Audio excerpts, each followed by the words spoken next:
So you guys, your film, Apartment 3D, is making its world premiere this weekend at Other Worlds Austin Film Festival. How are you feeling about it? Super excited. It's a very independent film, and the essence that we had a low budget. We didn't really know exactly what would come of it. We got through post, sent it out to a few festivals, and heard back from Other Worlds that they loved it, and so it was a huge surprise. Is this y'all's first time that you're going to see it with an audience on the big screen happening? Oh yeah. Yeah, we've watched it with friends in dark living rooms, but this is definitely the first where it's going to be huge, lots of people, hopefully lots of, applause, I hope. Well, tell me a little bit about your characters' roles in the film.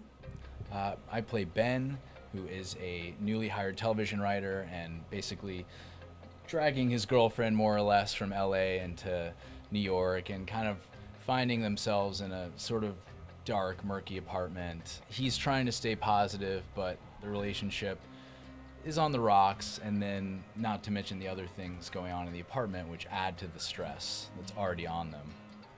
And I play Erin, his girlfriend, who is not too happy with him for the big move.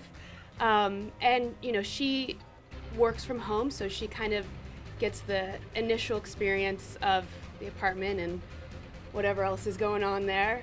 So we know Apartment 3D is a sci-fi thriller. Can you tell me a little bit about the plot of the film that's happening? Because you keep mentioning a little bit like other things are going on. What's going on? Right. Well, it sort of boils down to, this apartment which they've moved into, which is actually leased by Ben's sister, but she's traveling abroad, so she's letting them use the space while she's away. And sort of they meet a creepy next door neighbor who's very imposing on them named Chris, and between his visits, strange noises they hear in the nights, sort of visions like seeing people moving around the apartment, windows being left open that nobody was around to open, they start to really get the sense that something or someone is messing with them. Well, Zach, you not only wrote it, directed it, produced it, and edited it. What's it like wearing so many hats on the production of this film? Well, it's one of those things that I guess people probably end up doing a lot more earlier in their career, although some people love to do everything their whole career. For me, it was out of a matter of necessity. I was at a point where I wanted to make something, and I didn't have the money or the people to hire to do it. I had some great partners with me, but there were very few of us, so all of us wore a lot of hats.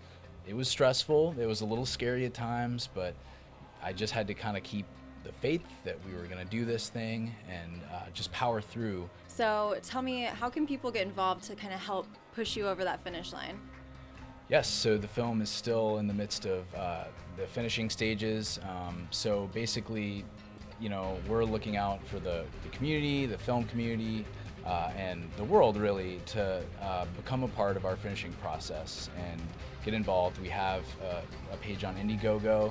We'll tell you everything about what we're trying to do to get all of our finishing costs lined up, and just they're crazy things that go into finishing a film that you couldn't even imagine. So we break it down for you and give you more information about the film and how you can become a part of it. And there are gifts. There are gifts, Yeah, yes. really we good have, depending on the different levels, there's a blooper reel, there's a copy of the film, a t-shirt, which a local Austin t-shirt maker, Lasting Culture, is designing for us. And there's all kinds of cool stuff on there. So, and there's karma, so it's always good to help an indie film. Awesome. Well, thank you guys so much for sharing this with us, and good luck at the opening premiere this weekend. Thank you. Thanks for having me.